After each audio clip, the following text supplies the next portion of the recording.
Aujourd'hui, on se penche sur un article qui, à première vue, on pourrait croire que c'est juste un compte-rendu de match assez classique. Une demi-finale, une victoire, voilà. C'est ça. Mais quand on creuse un peu, l'histoire est bien plus folle. C'est vraiment un récit de drame, de renversement et surtout de l'impact d'un seul homme qui a tout changé. En quelques minutes à peine.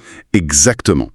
La source, c'est un article du site wisport.com, daté du 6 janvier 2026, et l'idée, c'est de décortiquer ensemble ce qui rend ce match si particulier. De comprendre la mécanique de ce retournement. Voilà, on va analyser le contexte, le déroulé, et cette fin de match complètement dingue qui a envoyé le Vitória Guimarães en finale. Et le contexte, tu as raison de le souligner, c'est déjà la moitié de l'histoire.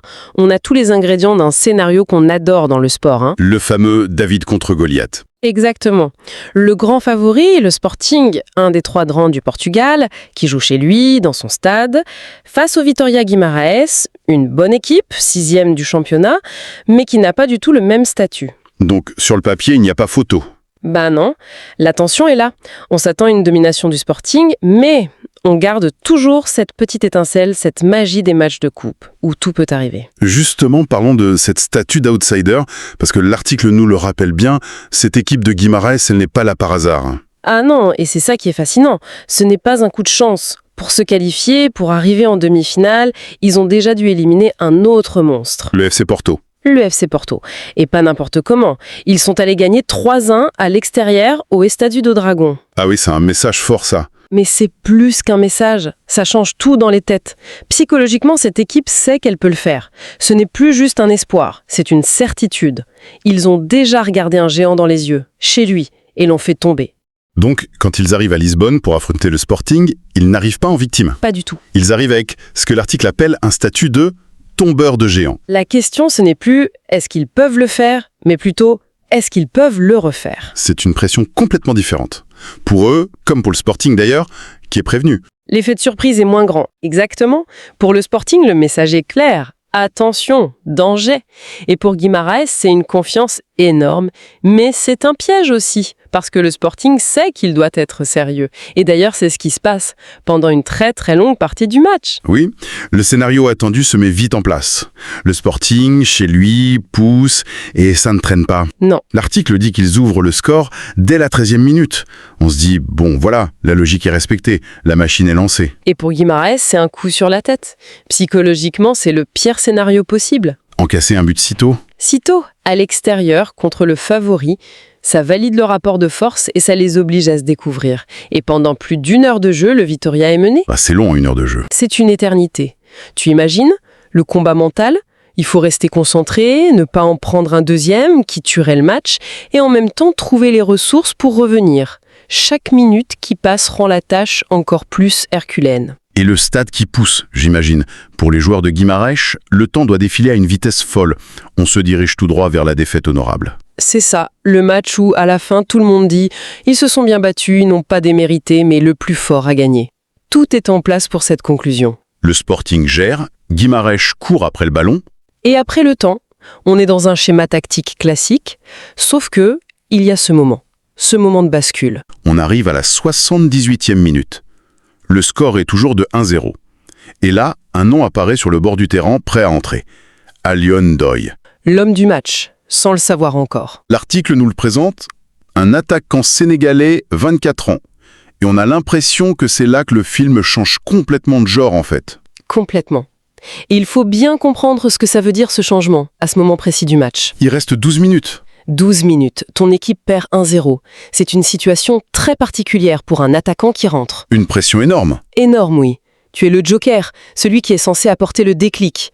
Mais d'un autre côté, et c'est peut-être ça la clé, personne ne s'attend à ce que tu sauves le match à toi tout seul.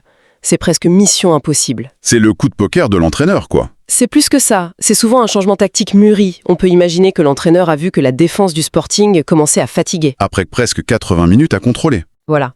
Et faire entrer un joueur frais, rapide, qui aime les espaces comme Ndoye, c'est un pari pour changer la nature de la menace. On ne cherche plus à construire, on cherche le chaos direct. Et ce pari va payer. Mais au-delà de tout ce qu'on pouvait imaginer. Ah ça oui. L'article utilise des mots très forts, fin de match épique, entrée en jeu fracassante, et pour cause, tout le drame se concentre pas dans les dernières minutes, mais dans le temps additionnel. Et la chronologie est Juste incroyable. D'abord, il y a l'égalisation. On est à la 90e minute plus 2. déjà là, pour Guimarães, c'est une victoire. C'est un exploit monumental. Ils arrachent la prolongation à l'extérieur, contre le Sporting. On pourrait s'arrêter là, le récit serait déjà magnifique. Mais ce n'est pas fini. Non, et c'est là que ça devient légendaire. Le match continue, le temps additionnel s'étire, et à la 90e minute plus 11, Un deuxième but d'Eliundoy. le but de la victoire. En 9 minutes de temps additionnel, un joueur entré un quart d'heure plus tôt a mis le but. Il a renversé le match à lui seul. C'est un scénario de film. C'est rarissime à ce niveau. Et ce qui est fou, c'est la différence psychologique entre les deux buts. Le premier, à la 92e, c'est l'euphorie, le soulagement, la mission est accomplie. On se dit, ok, on va en prolongation, c'est parfait. La plupart des équipes se seraient projetées là-dessus. Mais lui et son équipe avec lui, ils sont restés dans le match. Le deuxième but, celui de la 101e minute, ce n'est plus de l'espoir, C'est autre chose. c'est de l'instinct de tueur. C'est sentir que l'adversaire est KO debout et qu'il faut l'achever. C'est ça la différence entre une belle performance et un exploit historique. Et pour ce joueur, Eliundoy, il passe du statut de remplaçant à celui de héros absolu. Comme dit l'article, ce succès porte son nom. Absolument. C'est le genre de match qui peut définir une carrière. Mais ça montre aussi, et c'est important, la force collective. Il marque les buts, oui, mais c'est toute l'équipe qui a tenu pendant 92 minutes qui a refusé de lâcher. Sa performance, c'est le point culminant de cette résilience collective. C'est exactement ça. Alors justement, si on prend un peu de recul, au-delà de l'émotion, qu'est-ce que ça signifie, cette victoire ? La conséquence directe, c'est la qualification pour la finale, bien sûr. Oui, mais ça va plus loin.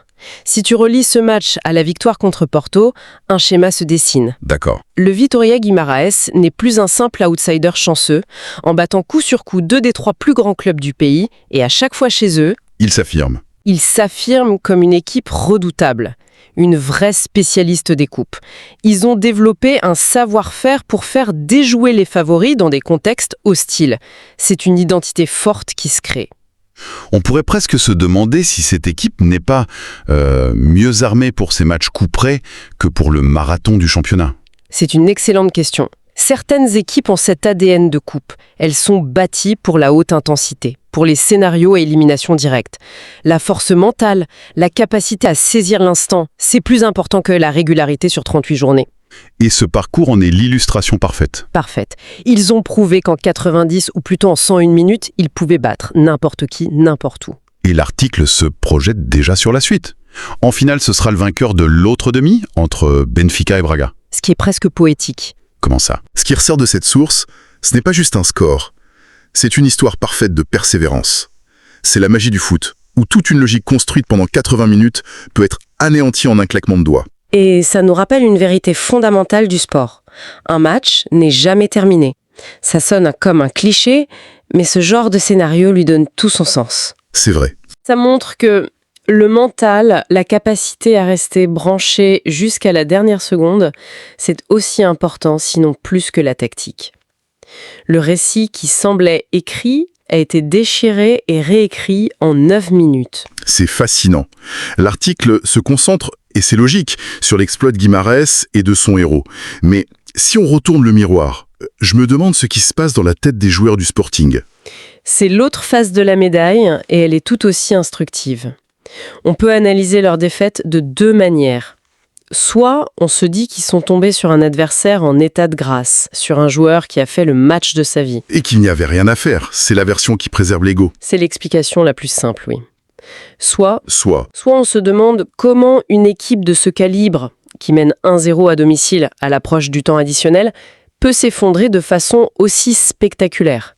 Et là, on touche à des questions de gestion émotionnelle, de concentration, peut-être même de suffisance. d'accord, je vois. Et c'est ce qui nous amène à une question de fond, pour conclure. Pour une équipe comme le Sporting, qui a maîtrisé son sujet pendant 98% du match avant de tout perdre, qu'est-ce qui est le plus difficile à digérer ? La performance exceptionnelle de l'adversaire ou le sentiment d'avoir commis une faute professionnelle, en étant incapable de tenir le résultat dans les moments les plus cruciaux ?